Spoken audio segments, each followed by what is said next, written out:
Welcome to Verdicts Vogue. Thank you for joining me. And we have Rosi Castillo, a veteran Texan. Why do you laugh? Are you? No, I am Texan.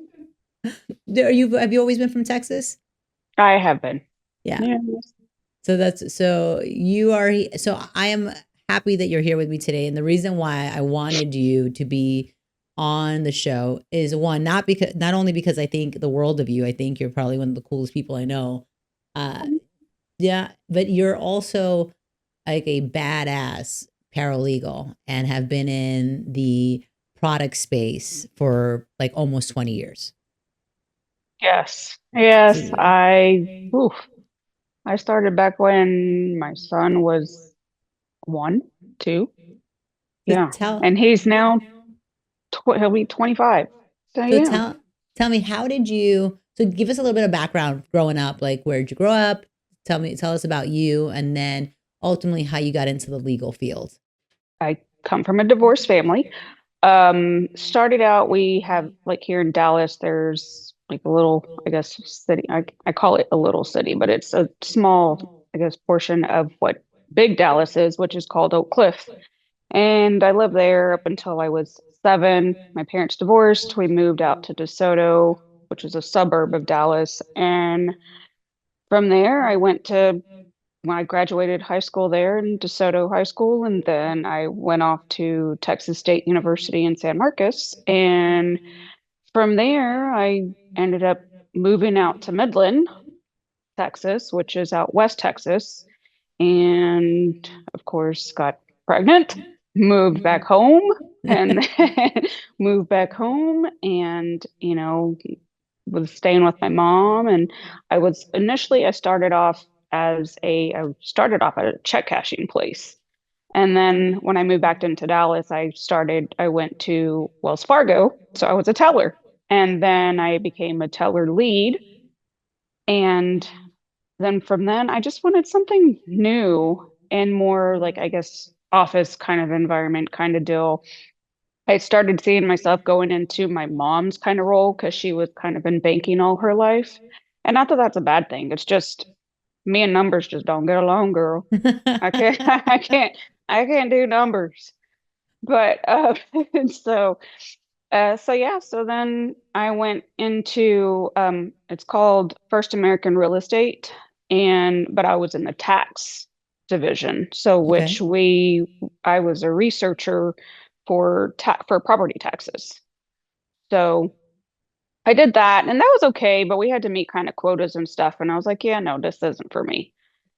And so back then it was monster.com.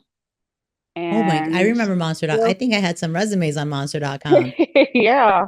So if it wasn't the good old fashioned classifieds in the newspaper and the Dallas Morning News, then it was monster.com. And yeah, so I found Leon on monster.com, and it was just a small little square. And I was like, okay, is this real? Like what is it? So but I mean, but knowing Leon, you'd have to know that he's very engineer and it's just very straight to the point, and that's just it. And that's what his ad was. So yeah, so I interviewed, and honestly, it was just a receptionist position. And So Leon Russell, for those who don't know, Leon Russell is a veteran in the product liability space. He has been around for a number of years and has had a number of huge cases. And so you end up there as a receptionist. yes, Okay. ended up there as a receptionist, and from then on, Sharon, his wife, um, they had, yeah, it was his wife. I think they were married because it was also during the time where they were meeting each other and he was wooing her. I love But that word. but yeah, so they were married by the time I started.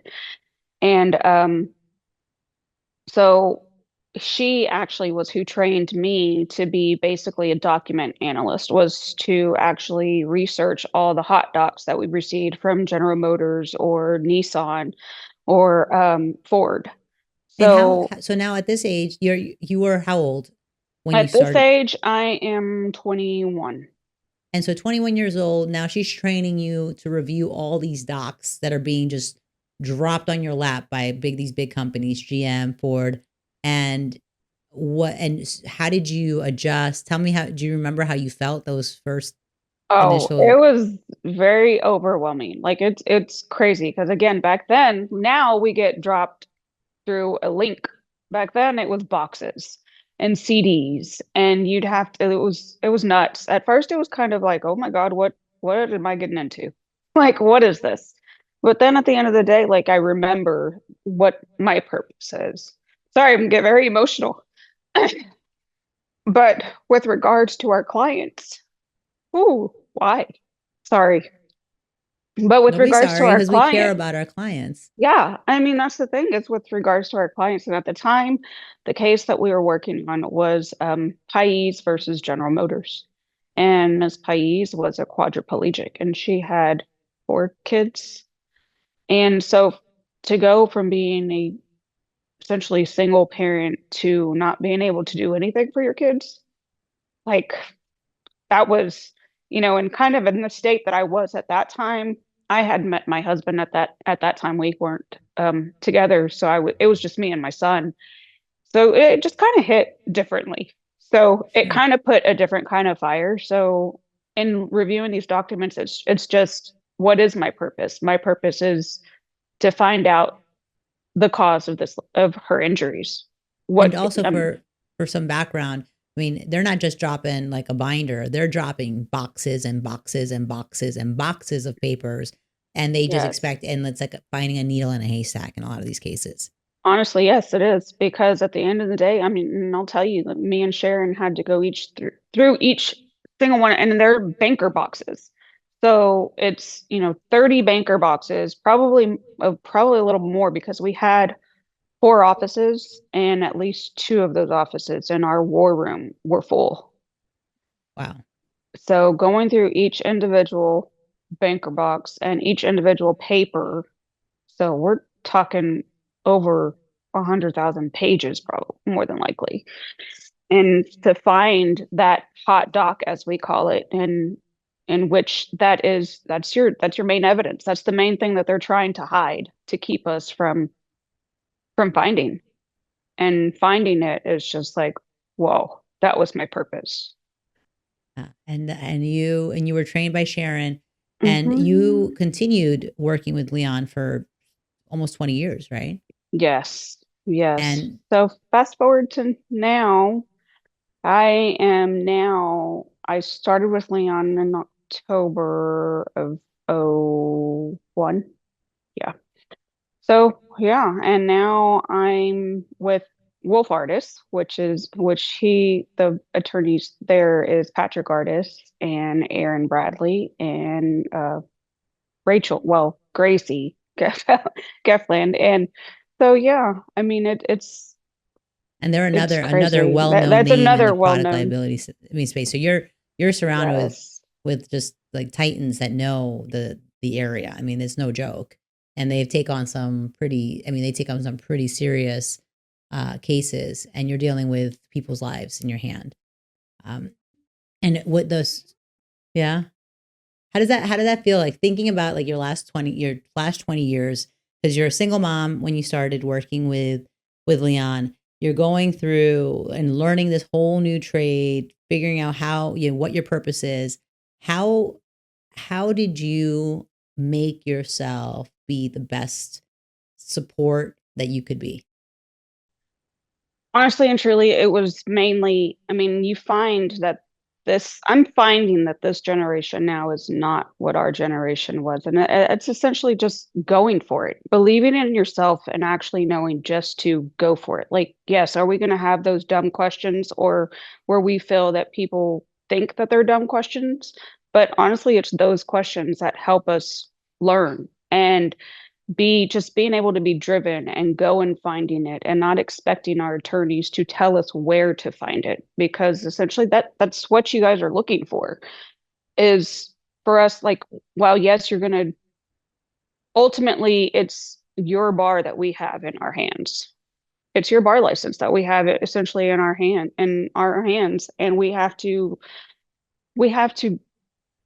have the same drive as you guys, and it's kind of in the same sync.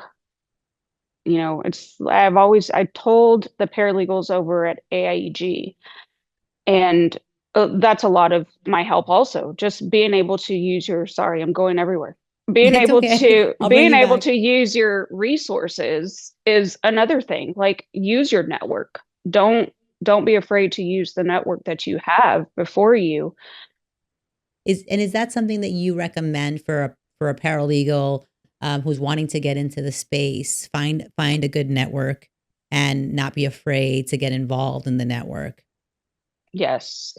And right Yes. now, I know that you're heavily involved in AIEG. First, for those who don't know, tell us what AIEG stands for. AIG is Attorneys Information Exchange Group.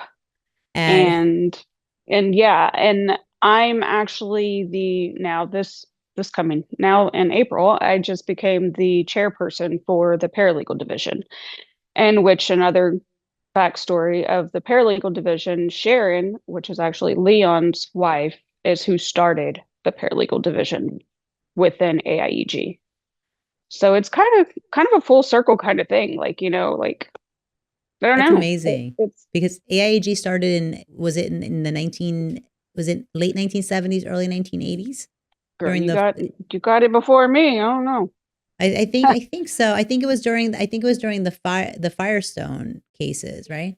Stone cases that That started they kind of AIG. banded together.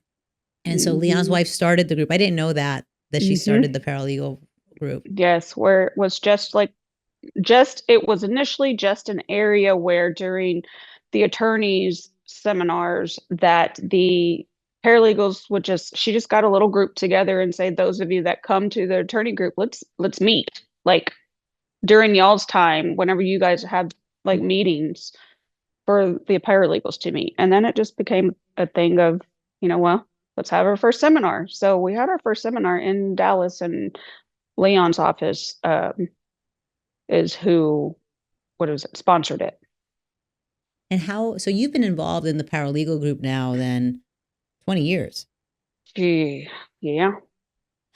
And now you're the chair. Like, congratulations. Yes, thank That's you. amazing. How does that feel to know that in 20 years you went from a receptionist to now chairing this pretty amazing group? I think it's amazing that they've taken me under their wing, and I credit a lot of my career to AIEG. So I value them and the people. And you're Mhm. now chairing a really important division. I mean, how does that make you feel? I mean, it makes me feel really proud of myself. Like, I mean, here I am, essentially a nobody to a You're somebody. somebody. And it's all thanks to my network. Like, again, it's all thanks to the group that I surrounded myself with to be driven enough to say, hey, I this is what I want to do. And if it's honestly and truly what you want to do, because it takes a different kind of being to be a litigation paralegal. Oh yeah. It truly does, even as well as a attorney. Like, it takes a different kind of being. Tell And me about that. I don't think a lot of people understand that. They just see, okay, well, I'm gonna be a paralegal, I'm gonna have an 8 to 5 job. No, not at all. Not at all. I laugh at that because I don't think it's ever an 8 to 5 job. I know that I've No. been at the office at till midnight, 2 o'clock in the morning, finishing something up, just making sure that it's as perfect as it can be for the next day. Coming back after trial day one, picking up the pieces. So I get it. Yes, Do you yes. see? I mean, tell me what you think it takes to create a strong litigation paralegal. It has to be somebody that is going to essentially take the bull by the horn and be driven to want to do that, to find the answer, to find the I'll say I mean, not necessarily an example, but I mean, it's just you guys give us the instruction of, okay, this is what this complaint's going to be about. This is da da da da da, right? And it's up to us to go and do that research or to to form other people that can help us within our office do that. Because at the end of the day, you guys know that we're going to need help. I mean, and we have to rely on that and be able to say, hey, I need your help. Now, whether if that's going back to the attorneys and asking them, now there are some attorneys that will be like, okay, why are you bothering me with this? I already told you. But we need to also be able to know that not to take those kinds of comments to heart, because it's Sure. not necessarily that you guys mean it in the way the way it sounds. It's because you guys have a million things going on as well. But I mean, it takes dedication, a lot of dedication, and I think that was where's my husband? That's going. I mean, it's and if you're married, I mean, your other half is going to have to understand That's a big point that too. your time. While I understand, I have this not argument but discussion of trying to my off switch, Oh, and I I I still don't know my off switch, it's girl. hard. We were just talking It's about that hard. before we jumped on about being able to turn it off and how difficult it is. And your partner definitely has to understand. And I don't know about you because I know that so we're talking about support, but there's another thing about when you're in trial, right? There is no off switch when you're in trial. One of the questions that I get a lot, and I don't know if men get it as well, but one of the questions when people find out that I do trials or I'll travel for a trial, they'll ask where are the kids staying? What do you do with the kids? Like, I don't know. What do you do with your kids?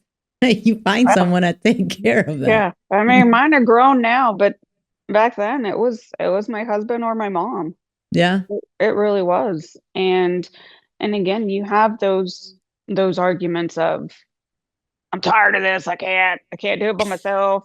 Da, da, da. I'm like, dude, how you think I did it? Like, come on. Like I don't know. It's having that support system is great. And if you can have it, and I know there's not everybody that has that support system, but Sure.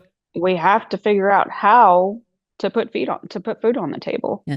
You also have to love what you do because we could find other things that don't That demand part. as much of our time. But I mean, you have to love this world. You have to love this litigation world. You have to love Mhm. being in the trenches, looking for that particular document that you don't know where it is, but you know is out there somewhere, trying to put the Mhm. pieces together, trying to create the story behind this, like this injury and how it happened.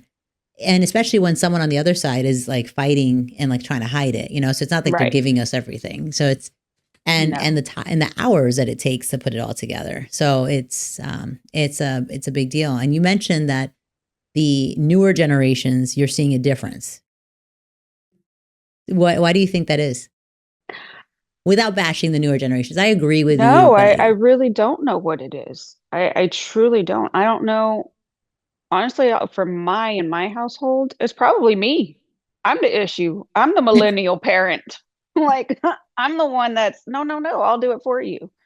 No, no, no, don't figure that out. I'll do it. I'm 100%. Like my oldest son, who's in Michigan, he'll graduate in May or in 3 weeks. Um, you know, I mean, he doesn't. I'm afraid for him. I really am, because this world is a dirty, dirty world, and it's just. I mean, it was dirty whenever I was thrown into it, but but don't you? I don't think that he knows how to navigate that portion, and that's on me. But that's so. It's also kind of I go through this. My kids are younger, so they're on the younger, and we've talked about this before. How your kiddos are already grown, or not Hmm. already grown. They're always going to be your babies, but they're in that next portion of their life. And my kiddos are in that school age. And it's like how you want to fix. We are used to fixing everything, fixing things. How much do you fix, and how often you let them fall? And I, Yes, and I think and that's that's something hard. that's hard. That's So you hard. It's have you, hard to let them fall. but I mean, at least for myself, my parents couldn't do it, didn't know, but I Mhm. mean, all I could do was fall, right? And Right. fail, and then pick myself back up and figure it out, and Mhm.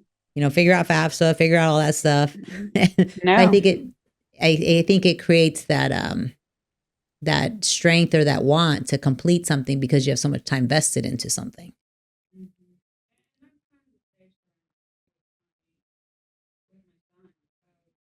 I have no choice but to let you fall. Like I can't be there to be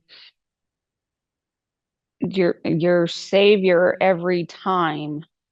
And that's probably, I mean, the what I tell my son is the best thing your grandmother could have done for me was kick me out with you, because Really? I wouldn't have learned. I probably would be just like my kids, expecting my mom to cook and clean for me for the rest of my life. I'd be that 40-year-old virgin. Well, not a virgin, but I'd be 40 in her house. Well, it's not that kind of show, Rosie. Sorry. So I know that I watched you do a presentation recently at our New Orleans conference last month or earlier this month, where you were talking about software and trial software, and that's an important part of your job and your role as a litigation paralegal. What is there different softwares that you've tried out, or tell me how you end up at one, how to learn the software, and then two, knowing which one you want to choose. Now with the software that I started out with it's Sanction, and which is what it is trial presentation software.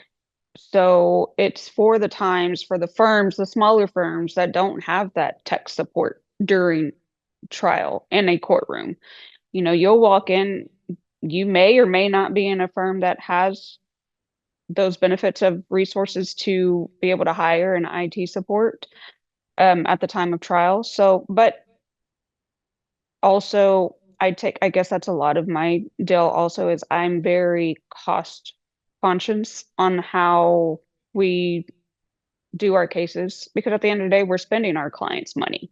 True, that's a very good point. And these And cases are not cheap to run. To do a no, products liability case, I mean, it costs a lot of money with experts and right. technology and just the time. Now, while at the end of the day, yes, it's the firm's money, but it's the firm's money if we lose, of course, and then it's like, Yeah, ouch. But I mean, so it's kind of both things. Like, I don't want to lose from the perspective of the hand that feeds me, sure. on top of I don't want it to cost that much for the client either. Of course, because all of the costs that we use during the pendency of the case, we as attorneys front for the clients. But in the event that there is a verdict or a settlement, we are then reimbursed for those costs. So we want to be mindful of our clients' costs. Yeah. Those two things of so I wanted to learn how to present, no matter how scared I was, because the first time I did it, oh, I was like, what if I mess up in front of the jury? What if the judge yells at me because I'm not doing it fast enough? Well, Like it's a little all those it's things, super intimidating to deal with software and it's then also with very the pressures of intimidating, being in front of a jury. Sure. very intimidating. And at that time, Sanction was not user friendly whatsoever.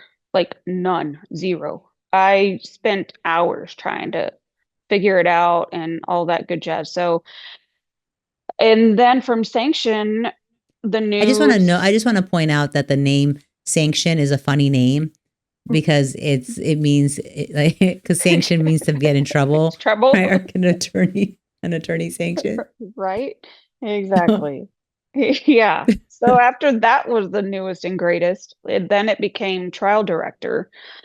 So then it was learning a whole new thing of trial director. And where I'm getting my information on softwares was from the IT people, because sometimes re- regarding on which depending on which case it was, right? Either if it was a smaller one, then I would probably handle it. But if it was a really, really big case, and when I say really big case, I mean as far as document involvement, the Sure. voluminous amount of documents, then I would have to say, hey, Leon, like we're going to have to hire somebody. And a lot of the times Leon would say, you're not doing this. I need you. Because whenever you have the one thing that I will say about deciding on you guys as attorneys, whenever you have a decision on making whether your paralegal does it or you hire IT, you're going to have to understand that the paralegal is going to be doing both of those situations. So it's you need to decide really quickly which you want. Mm-hmm. So so Leon for the most part would do that instantly. Like he already knew like what case he knew I could do it. And sometimes there was times that I'd be like, I got this. I can do it. And so I would do it. So it was just one of those things I wanted to learn, and what best way to learn was from the people that actually get paid to do it, which are your IT people. So we had a really good relationship with a really good trial tech that's here in Dallas, and his name's Paul Maloof. A lot of big firms use him. He's always booked up, and I mean, he became my teacher in that aspect. So I've been very fortunate to have great mentors in different areas of my job. I had Sharon as what it was in the firm. And then with regards to the courtroom, I had Paul. So it was just one of those things that trial just became my thing. Like Sure. it was my thing. Like I love trial. And I go into the paralegal seminars all the time. Like I'm the crazy one. Like I'm crazy. Like I love me some trial. So tell me, so you went in, so But you essentially learned the software, you learned the trial presentation, which is an invaluable tool if you know the technology and how to put that on. Because you're essentially displaying and orchestrating everything that the jury's going to see and how your attorney's presenting it. Uh, but why do you say that because I like trials. I mean, but why do you think that it's crazy, or why do you love it so much? no, again, as you can tell, I'm very ADD and OCD. So I love the adrenaline rush. Like, although it's very intensive, it's very like, oh my gosh, like we don't sleep, we don't nothing. Like, I think my very first trial, I left my daughter 3 months So tell me after about your she was first trial. born. What was the first trial? My first trial was Nissan Scales versus Nissan. It was in El Paso. And that was my very first trial. Gosh, that was 2007. And do you remember vaguely what kind of issue it was with the Nissan? Um, oh, what was it? I want to say it was seat. Seatback failure? Yes, I believe it was a seat back failure. Okay. Um, yes, it was. Nope, it was the seat belt. It was a seat Seatbelt. belt. Okay. It was a seat belt. It was a seat belt in the retractor. And yeah, if you go back and get that trial transcript, I'll be in it. Because I had to, yes, I was called on the stand. You were called on the stand. Yes, good old Mr. Richard. So, Yes. so you go to El Paso. How old is your daughter? My daughter was 3 months And you then leave your daughter in El Paso. I mean, you leave your daughter with in your mom Dallas. and your husband, My husband. and then Hmm. you go to trial. And how long was this trial anticipated to be? The trial was anticipated to be a week and a half, and I Okay. was there 3 weeks, close to four. Close to 4 weeks in El Paso. And so Hmm. you are there prepping for the trial, then during the trial, and then all the unexpected delays that happen with trial, right? Because that's always and never Yes. fails. So tell me then, so how did you end up on the stand on this seatbelt trial? I mean, luckily I had Sharon there. So Sharon was the lead during that time, but I was just the go and fetch. But, I love that go and fetch. but yes. So I found a videotape because then they were VHS, Okay. and it was the VHS tape that had, what was his name? He was a GM expert that became a plaintiff expert. El Sabe.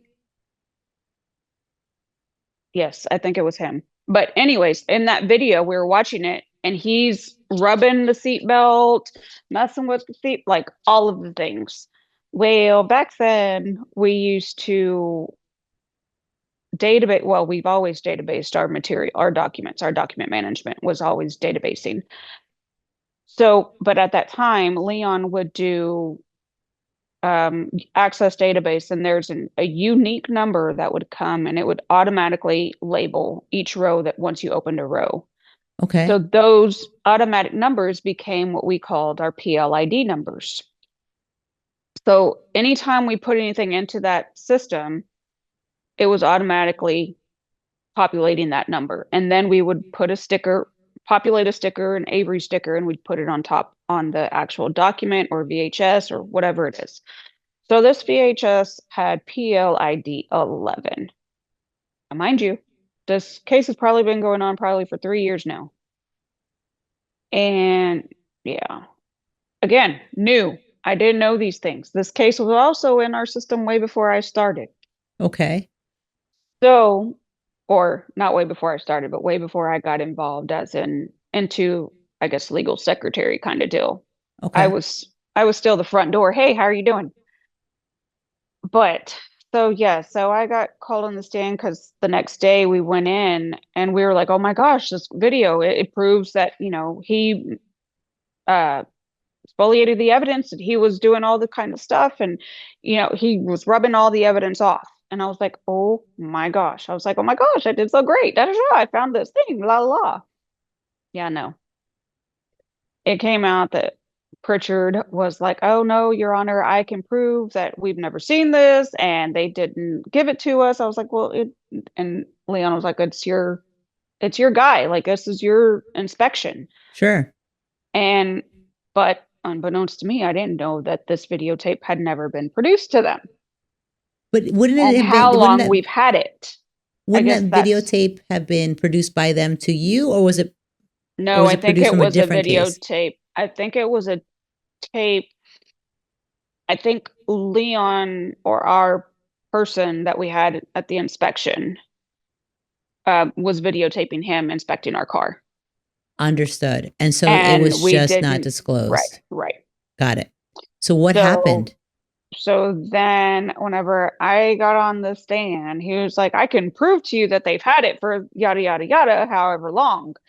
And I was like, and he's like, okay. He's like, and I'm going to call their, paralegal or their assistant over there. I'm just like, why don't you call Sharon? Why me?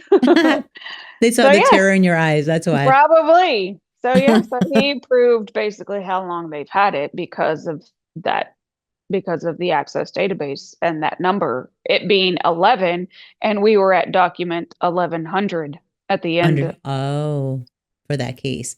Yep. So I'm just curious to know what did the judge rule? Did he allow it in? No. Really? Mm-hmm. Wow. Yep. That's So, yeah. So then I have the words of, because I said we happened to stumble upon. And so after I got off the stand, Sharon was like, stumble upon. We could have used a different word than that. And I'm like, I don't know. so I bet. So let me ask you. So one of the things I'm a firm believer on, there's no losses. There's only lessons.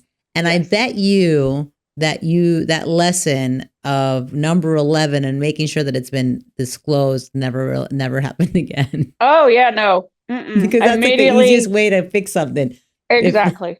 Yeah, Nope. After every trial, and I mean every trial, I have a running list of lessons learned sure. because, again, I don't want to make that mistake again.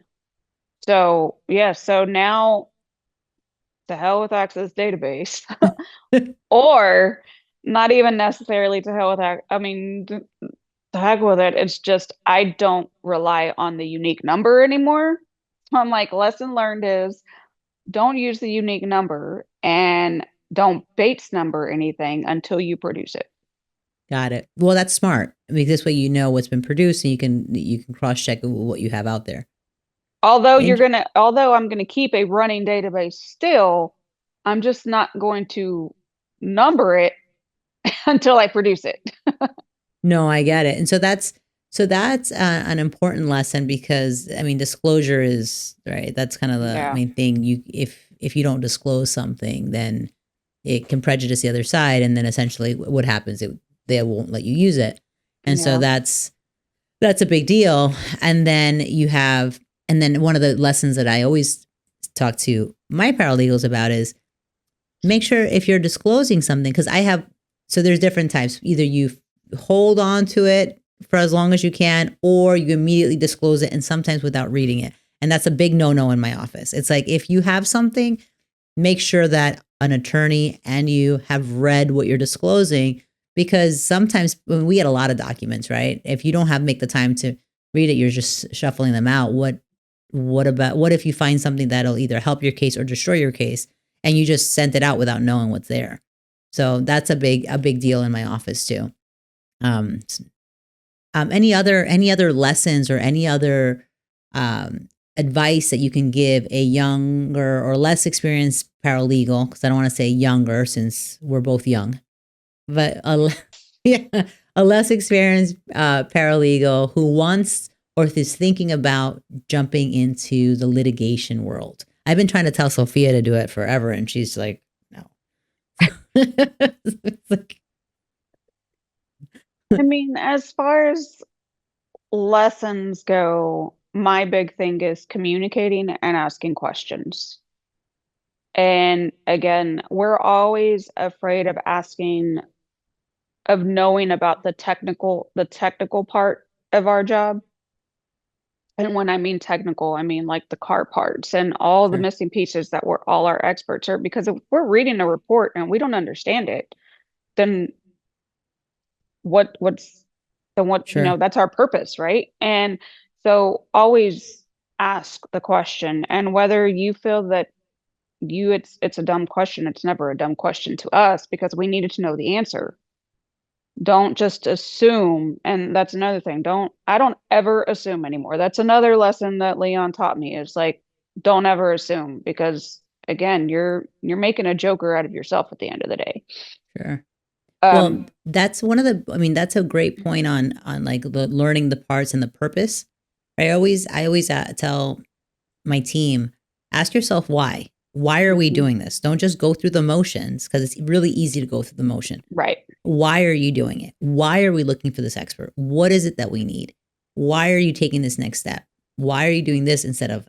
Because otherwise, you just become, like just like you don't want to become like a factory, right? So it's right, like, and you want to be able to give that client that specialized um, service for their case. right. But one of the important things also is what you mentioned about learning what a car part is. AIEG a couple years ago had a seminar of like the nuts and bolts. Yes, where everyone went over to Pat Ardis's farm, and they had a display of different vehicle fire cases, tire cases, and had someone explain all of these different components. Have you ever thought of doing something like that for the paralegals during your reign as chair? Well, honestly, in whenever Stephanie and I chaired in San Diego, I always wanted to do this, I guess, a teaching or a workshop kind of deal. So in our seminar, we did what was roundtables, but then really wasn't. So we separated in each rooms with regards to some different topic.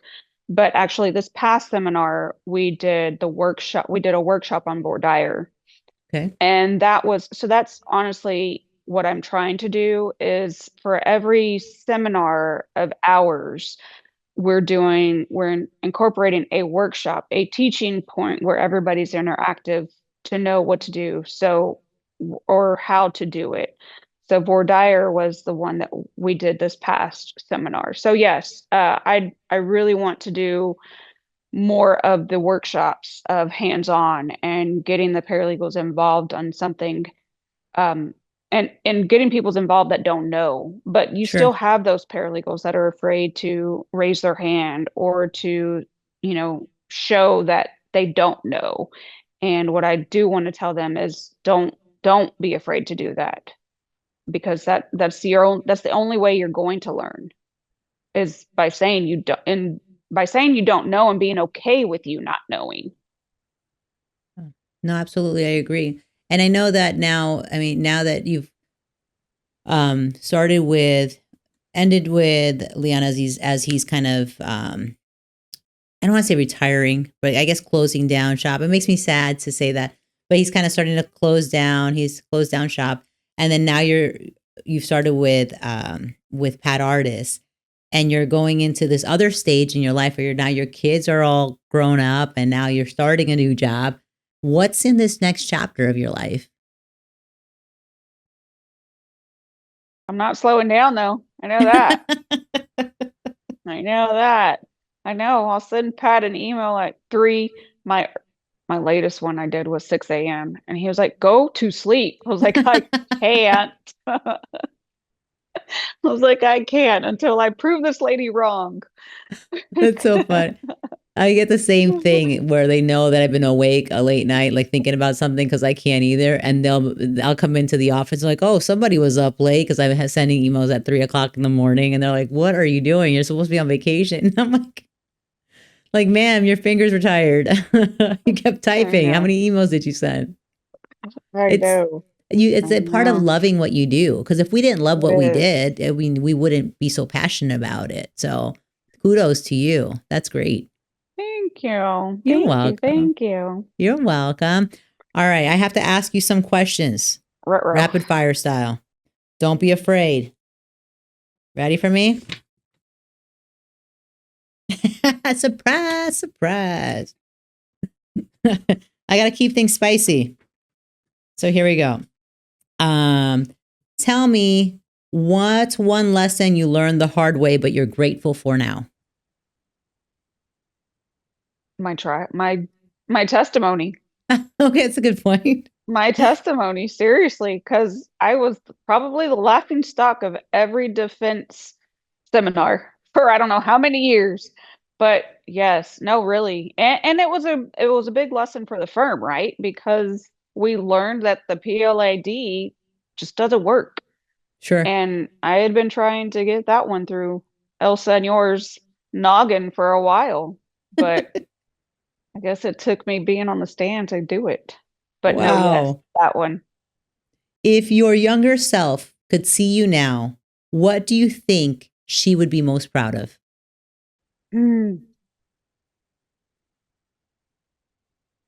My drive. Me not me not giving up. Me not letting,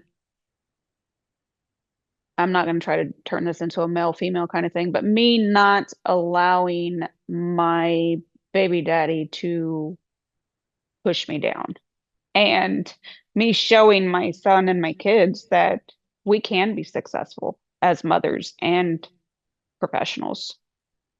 Absolutely. So yeah, that's a great thing to be proud of. What does success look like for you today? The smiles on my client's face. Love that answer.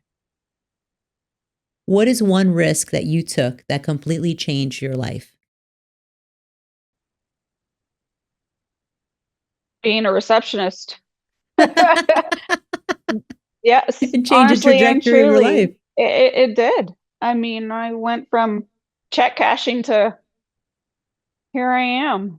Yeah, taking cases against Nissan and GM and Ford. Oh my goodness. What is one habit or routine that you credit for your growth? Oh, my night owl, being a night owl. Being a night owl. Or I don't even know. My OCD, I guess, just I don't know if that's a credit or what, or well, craziness. You call it OCD. I call it tenacity. See how we there you go. it? Tenacity seems like there's that positivity. Got it. Love it. If you could If you could be anywhere in the world right now, except, without counting here, because that would be number one, right? If you could be anywhere in the world right now, where would you be? Oh, No, it does. No money play. Is too small or too big. as much as I'm not a nature person, somewhere in the wilderness, just looking up, Nice. And last question. taking a breath. Yeah. Okay. And last question. If there is one meal that you could have, what meal would it be? It can be anywhere in the world. It can be anything in the world. What meal would it be? My mom's encilantradas. What is that? Your mom's what? My mom's encilantradas. Okay. Can you explain what that is? It's basically chicken enchiladas. Yes. I love it. Yes. Good. Well, thank you for being a good sport and joining me. I think the world of you, and I was so happy that you agreed to jump on here with me. It made me so happy. So I appreciate it, and I am looking forward to your year as being chair of the AIEG Paralegals group. So congratulations again, and thank you. Thank you. Thank you for having me. I really appreciate it. I feel honored. Yeah. Big hugs and kisses. Oh, I'm not calling you. My dogs. Well, thanks, Rosie. And I hope you enjoy the rest of your Happy Friday. Easter. All right. Bye. Bye, everyone.